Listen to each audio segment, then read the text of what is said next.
कांड 1 सूक्त 17 मंत्र 1 प्रयास करते हैं।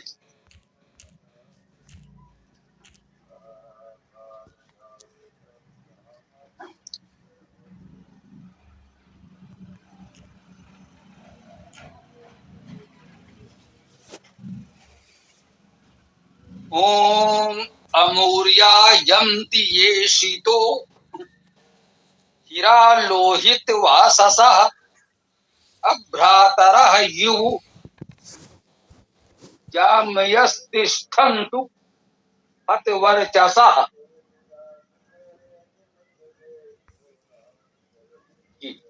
तो ये इतना ही मंत्र है। इसमें ऋषि ब्रह्मा देवता योषित लोहित वाससः हीरा अनुष्टु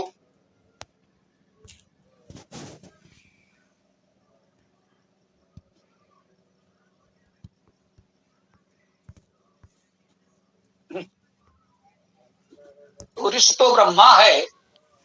ब्रह्मा अर्थात बड़ा वृद्धिकर्ता, शब्दकर्ता, सबको बढ़ाने वाला ब्रह्मा इसका ऋषि है। देवता 3 हैं। अब आप देखिए, एक छोटा सा अनुष्टुप छंद है, एक मंत्र है। इसमें देवता 3 हैं, योषित, लोहित वाससः और हीरा।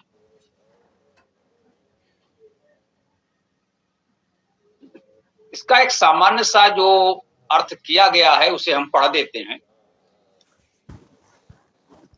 शरीर में लाल रंग के रक्त का वहन करने वाली जो योषा हैं वे स्थिर हो जाएं।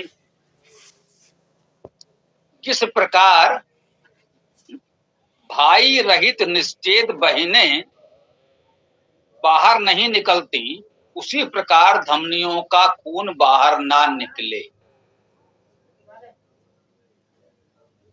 ये अर्थ कुछ अटपटा है, मुझे लगता है ये स्वीकार करने योग्य नहीं है। तो इस पर हम लोग विचार करते हैं कि क्या अर्थ इसका हो सकता है, होना चाहिए।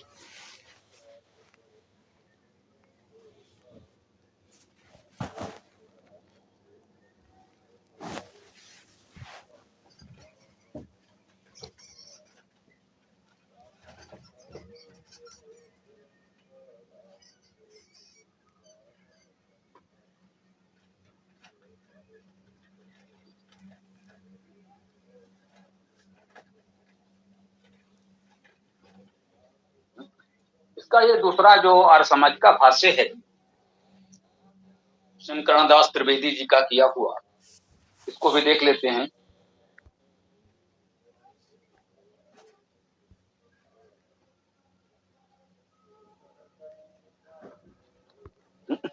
अमूह, ये अमूह सर्वनाम है।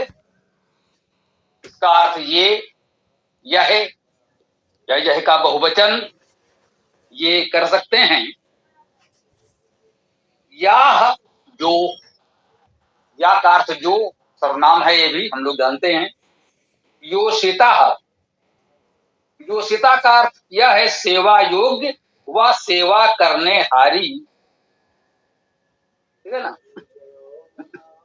सेवा करने हारी, ये शब्दावली थोड़ी सी प्राचीन है, भ्रमित न हूं। सेवा करने वाली, बस इतना सा अर्थ समझो।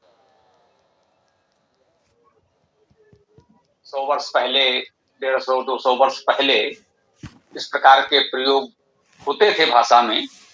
करने हारा, करने हारी, इस तरह के कहते थे। अब वो प्रयोग अप्रचलित हो गए हैं। उसका अर्थ यही है, सेवा योग्य व सेवा करने वाली योषिता, बिल्कुल ठीक है। अब योषिता में कहने की आवश्यकता नहीं, इस पर देखें युष धातु दिख रहा है। हाँ, अब हमारे साथ 2 वर्षों से आप लोग जुड़े हैं, तो एक ये दृष्टि विकसित हो जानी चाहिए कि जो पद हमारे देखने में आया उसमें धातु क्या हो सकती है। योषिता पद में युष धातु होगी। अब युष धातु को हम अपने धातुवादी कोश में खोज लेंगे, उसका अर्थ वहां देख लेंगे। यदि कोई विवाद, कोई भ्रम की स्थिति हो तो स्पष्ट हो जाएगा। अभी इस समय जो हम लोग कर रहे हैं उसका उद्देश्य केवल इतना है कि किसी विशेष मंत्र में कोई विशेष बात आई हो तो स्पष्ट हो जाए, और विशेष रूप से यदि उसके अर्थ को लेकर कोई भ्रम हो, इससे कहा जाता है कि कुछ आपत्तिजनक अर्थ किया जा रहा हो विवादित हो, तो उसका समाधान हो जाए। तो अब योषिता पद में युष धातु स्पष्ट है। मान लीजिए हमने धातु कोश अभी नहीं देखा कुछ देर, इसके अर्थ को देखते हुए स्पष्ट है कि युष धातु है और उसका अर्थ सेवा करना है। हम बिना देखे एक अनुमान ही कर रहे हैं। यदि नहीं होगा तो फिर तब विचार किया जाएगा। और ये अर्थ स्वीकार करने योग्य है, इसलिए बहुत माथापच्ची की आवश्यकता नहीं है। ये अर्थ बिल्कुल उचित है, स्वीकार करने योग्य है। योषिता अर्थात सेवित,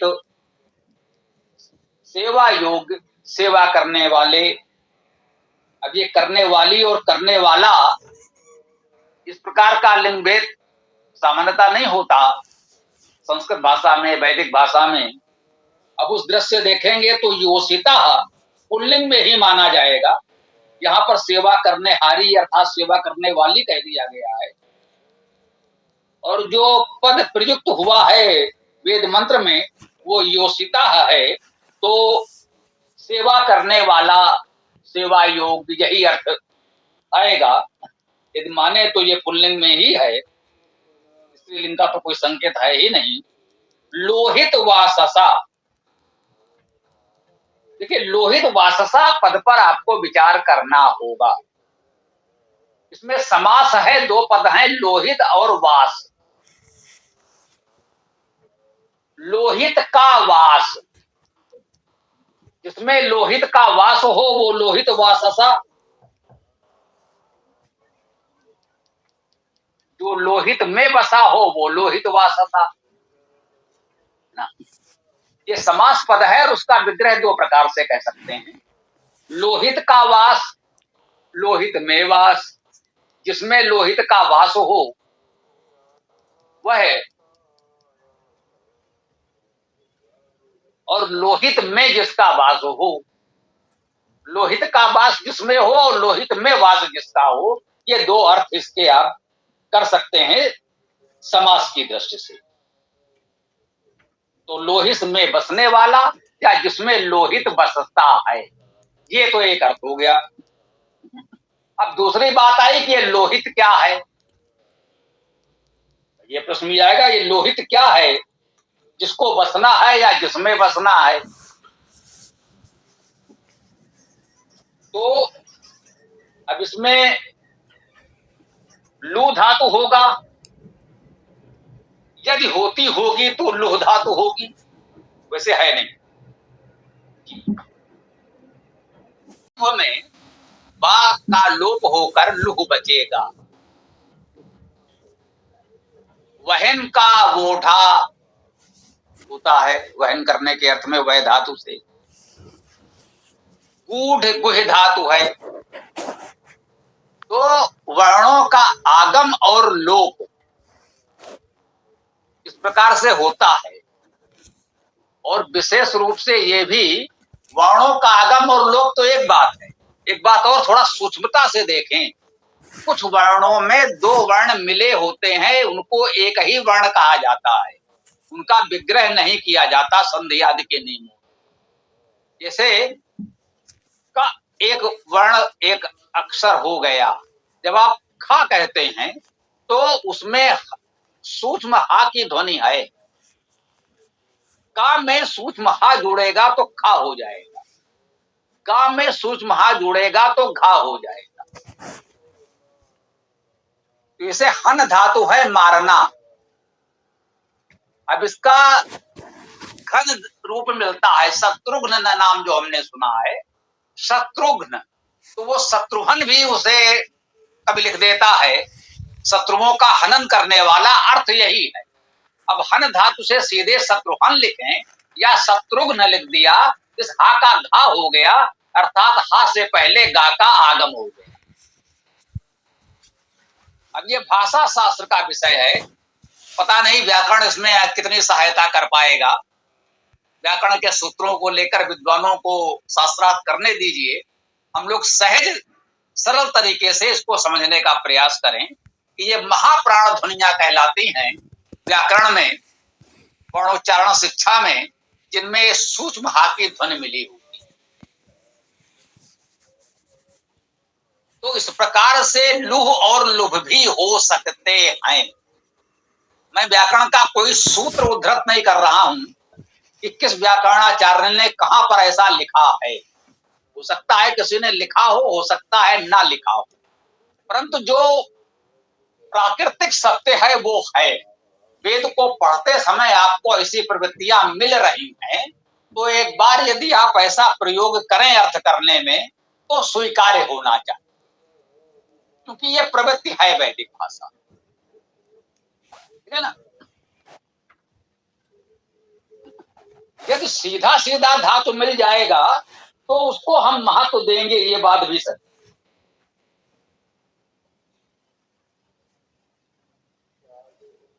और यदि ऐसा कुछ ना मिले तो फिर इस तरह के प्रयास भी कर सकते हैं। अब देखिए, जब हम इसमें देखते हैं तो लुभ के बाद लू धातु है, दीर्घ ऊ लू। ये पढ़ने धातु पाठ में 9-12 में है, कास्कृत के धातु पाठ में 8-9 में है। लुनाते लुनीते रूप बनते हैं, छेदने विकर्तने अर्थात काटना कतरना चीरना इसका अर्थ होता है। तो एक तो ये आ गया लोहित।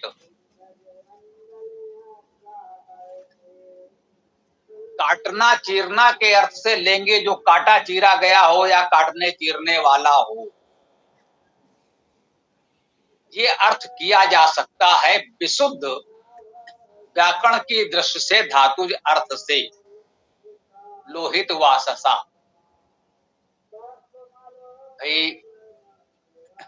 वाससा के दोनों अर्थ ले लें, एक तो आवास निवास घर के अर्थ में, और दूसरा वसन वासन, ये वस्त्रों को भी कहते हैं, क्योंकि वो भी हमारे बसने में उपयोगी हैं, तो उनको भी वस धातु से बनाया गया।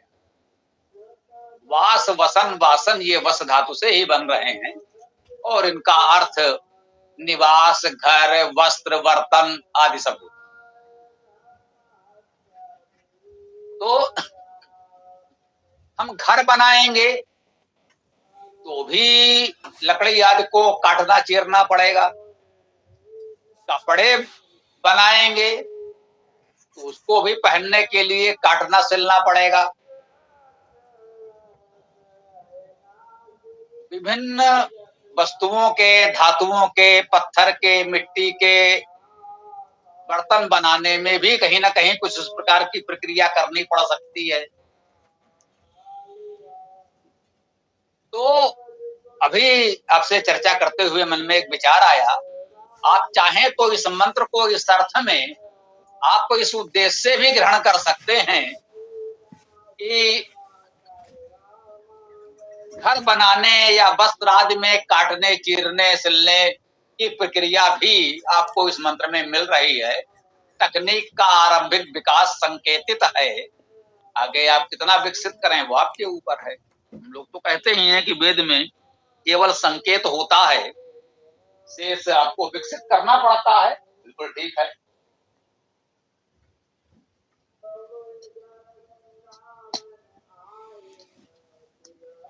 और लोहित शब्द का प्रयोग 2 अर्थों में और किया जाता है। लोग कहते हैं भाई हर जगह आप इतना, हर स्थान पर हर शब्द में इतना आप धातु लगा लगा करके, तो उसके स्वाभाविक अर्थ को देखिए, धातु अर्थ प्रधान है वो तो लेना ही होगा, लेकिन स्वाभाविक अर्थ पर विचार किया जा सकता है उसे हम लोग योग रूढ़ अर्थ करते हैं ना। स्वामी दयानंद जी या अन्य वेद भाष्यकारों ने कहा है योग रूढ़ अर्थ स्वीकार्य होता है, अर्थात धातुज अर्थ को ध्यान में रखते हुए किसी का कोई नामकरण कर दिया गया, किसी विशेष प्रकार के वस्तुवादी का, किसी प्रक्रिया का, तो वो नामकरण किया तो गया उस धातुज अर्थ को ध्यान में रखकर ही, फिर वो उसके लिए रूढ़ हो गया। किसी भी कारण से किसी भी रूप में लोहित शब्द हम लोगों ने सुन रखा है लाल रंग के लिए, और लहू लोहित शरीर में प्रवाहित होने वाले रक्त के, लोहित के ये दो अर्थ भी प्रचलित हैं। यदि हम इसकी चर्चा नहीं करेंगे तो संभवतः बात अधूरी रह जाएगी। लोग कह सकते हैं कि भाई आप तो उसको छोड़कर भाग निकले, नहीं। तो इन सब को ध्यान में रखते हुए हम लोग अर्थ करें तो ये खेमकरण दास जी ने जो अर्थ किया है वो यही लिखा है, लोहू में ढकी हुई।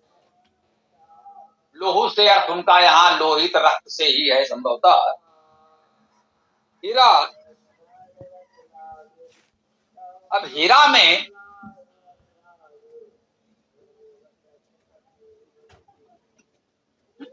स्पष्ट रूप से ही धातु ही दिख रही है। ये धातु का अर्थ है गतिवृद्धि करना, जिसे हम लोग कहते हैं हित होना। हित ही धातु से ही तो ता प्रत्यय लगकर हित बना, इसे क्रिमेता, कृत, पठित, गत, आगत आदि, धृ धातु से धृत। तो ऐसे ही धातु से हित भी बनता है और ये रा प्रत्यय आएगा तो हीरा भी बन जाएगा। तो धातु की दृष्टि से इसका भी अर्थ हितकारक ही होना चाहिए। और जो अभी हमने लोहित के संदर्भ में विचार किया, योग रूढ़ अर्थ में, अर्थात कुछ अर्थ इतने प्रचलित हो जाते हैं कि वेद भाष्य करते समय बड़े बड़े विद्वान उसकी उपेक्षा नहीं कर पाते। तो इसे हम कहते हैं जो विशुद्ध आध्यात्मिक अर्थ होगा वो तो धातु अर्थ ही होगा, परंतु उसे आदि भौतिक अर्थ में ये योग रूढ़ वाले अर्थ ग्रहण किए जा सकते हैं। यदि वेद की गरिमा को खंडित न करें तो ग्रहण किए जा सकते हैं। अब हीरा का अर्थ इन्होंने नाड़ियां लिख दिया है, इसी प्रकार से होता होगा, नाड़ियों को हीरा कहीं कहा गया होगा किसी आयुर्वेद के ग्रंथ में या अन्य कहीं हो सकता है। तो हीरा का अर्थ हितकारक तो है ही, अब नाड़ियां हितकारक तो हैं ही। अगर शरीर की पूरी व्यवस्था का संचालन करने वाली नाड़ियों को हितकारक अर्थात हीरा कहा गया तो इसे हम उचित ही कहेंगे, योग रूढ़ अर्थ में कह सकते हैं। और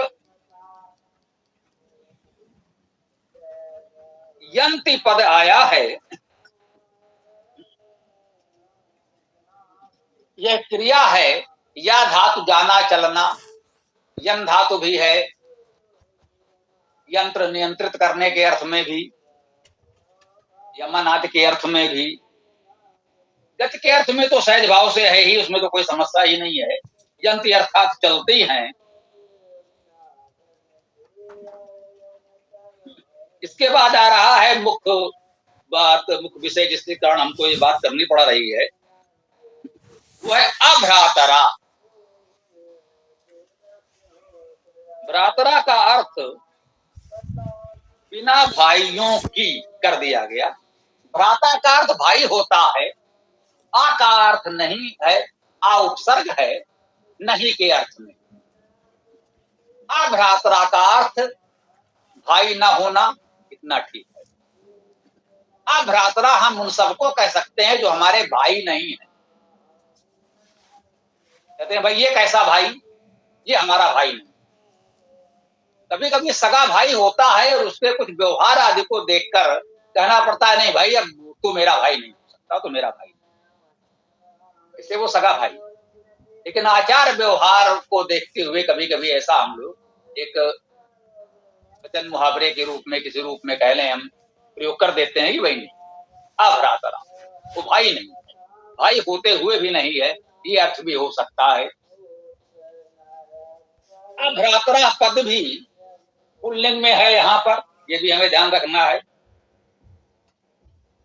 अभ्रातरा अर्थ जो भाई ना हो या जिसका कोई भाई ना हो, जैसे भी हमने समास में कहा ये दो प्रकार के अर्थ हो जाते हैं। अभ्रातरा का अर्थ जो भाई नहीं है, वो सकारात्मक रूप में कहने भाई भाई नहीं है, मित्र है, भाई से बढ़कर है, या भाई भाई होते हुए भी भाई जैसा व्यवहार नहीं है, तुम कहते नहीं भाई अभी मेरा भाई, तो वो भाई नहीं होता। इतिहास में बहुत से उदाहरण है, भाइयों के बीच संघर्ष हुए, युद्ध हुए, भाई ने भाई को मारा, बहुत उदाहरण है, हमारे देश में भी है। तो अभ्रातरा का अर्थ जो भाई ना हो, जिसका कोई भाई ना हो, ऐसा अर्थ भी कर सकते हैं।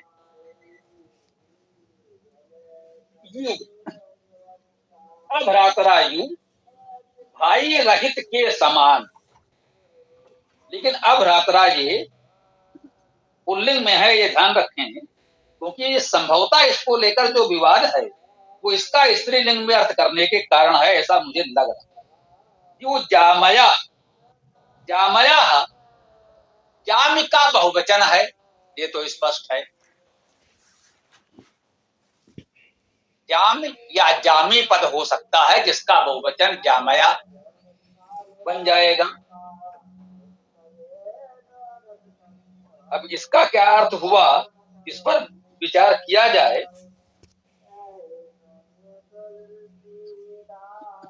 अब जामया पद देखे तो जम धातु का अर्थ देखना होगा।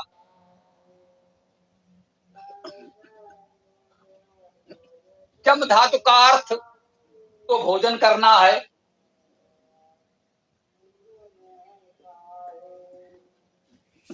जी जीमना जैसे पद अभी भी हम लोग प्रयोग कर रहे हैं बोलचाल में, भोजन करने कराने के अर्थ में, तो ये तो हमें स्वीकार करना ही पड़ेगा।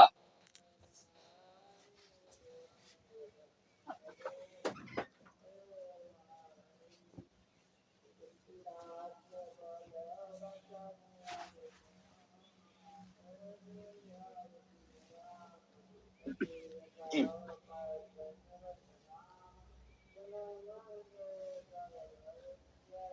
ये जम जम करके धातु है, पाणिनि 1:317, काशकृष्ण 1:220, चमति जैसा रूप बनता है।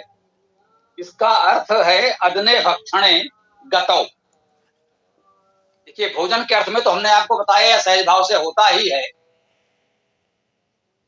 जिमाना जिमना खाना खिलाना के अर्थ में प्रयोग करते हैं हम लोग। और इसमें गतो है अर्थात ये गति करने के अर्थ में भी प्रयोग होता है, गति करना।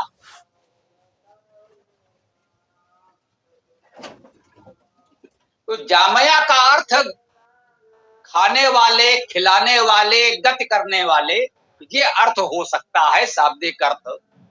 धातुज अर्थ जो मूल अर्थ उसका होगा, आध्यात्मिक अर्थ वो यही होगा। जामया तिष्ठन्तु हतवर्चसा। अब यहां पर हमको विशेष ध्यान देना पड़ता है कि जामया का इसमें अब कौन सा अर्थ लिया जाए। इनमें से तीन अर्थ तो बता दिए गए, खाने वाले, खिलाने वाले और गति करने। अब तीन में से कौन सा अर्थ ग्रहण करेंगे, इसमें आपको अपना विवेक लगाना पड़ेगा।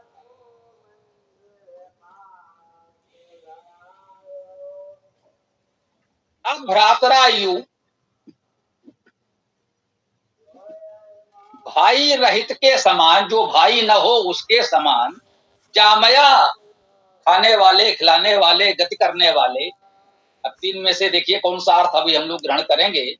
अभी तीनों ही विचाराधीन है। आगे आया है तिष्ठन्तु। तिष्ठ अर्थात ठहरना, स्थित हो, बैठे। तिष्ठन्तु, वे बैठे, स्थित हो, कैसे? हत वर्चसा। हत, हन धातु से हत अर्थात मारा गया। वर्चसा, वर्च धातु का अर्थ है प्रकाश होना। हत वर्चसा का अर्थ हुआ प्रकाशहीन, निस्तेज। तो ये कह रहे हैं जो जामया है वो अभ्रातरायु, भ्राता रहित के समान, ऐसा जिसका कोई भाई ना हो, जिसका आचार व्यवहार इतना दूषित है कि उसका कोई भाई हो नहीं सकता, कोई उसे अपना भाई कहने मानने को तत्पर नहीं होगा। तो एक है, सामान्यतः हम लोग देखते हैं अपने परिवार में, संबंधियों में, यदि कोई अच्छा व्यक्ति है, अच्छा करता है, समाज में उसका मान प्रतिष्ठा है, तो दूर दूर के संबंधी भी गर्व से कहते हैं भाई वो हमारा संबंधी है, हमारा भाई है, चाचा, ताऊ, फूफा, जो भी संबंध बन सकता है, बड़े गर्व से बताते हैं कि भाई वो हमारे ये लगते। और यदि किसी का आचार व्यवहार निंदित हो, समाज में उसकी प्रतिष्ठा धूमिल हो, अनुचित कार्यों के लिए वो जाना जाता हो, तो उसके निकट संबंधी परिवार के लोग, कहिए कि सगा भाई भी, ये कहने से बचेगा कि वो मेरा भाई। किसी ने कहा भी अरे भाई अब क्या है, जो है वो है, अब वो क्या हमारा भाई, हमसे तो उसका कोई संबंध नहीं है, फिर इस तरह कहा जाता है। तो यहां कहा जा रहा है अभ्रातरायु तिष्ठन्तु।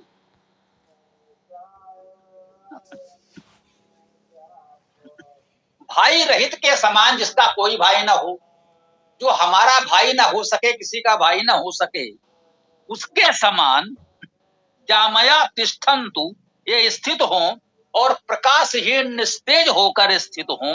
अब देखिए जामया का क्या अर्थ हुआ। अगर वो गतिशील प्रगतिशील हैं तो उनके लिए तो ऐसी बात नहीं कही जाएगी कि वे प्रकाशहीन निस्तेज रहें। तो खिलाने वाले का अर्थ भी हो ही नहीं सकता, क्योंकि उसके लिए यहां नकारात्मक बात कही जा रही है कि वो निस्तेज हो जाएं, प्रकाशहीन हो जाएं। तो जामया का अर्थ आप खाने वाले ही कर सकते हैं। जो केवल खाने में लगे रहते हैं, उनको अपने खाने से तात्पर्य है, किसी को कोई भी हानि हो, कुछ भी हो, जैसे तैसे उन्हें सब कुछ स्वयं खा लेना है। तो जामया का ये भावार्थ मेरी दृष्टि में यहाँ उचित प्रतीत होता है। अब एक बार इसके अर्थ को देखने का प्रयास करें हम लोग। अमूह या यंत योषितो हीरा लोहित वाससा।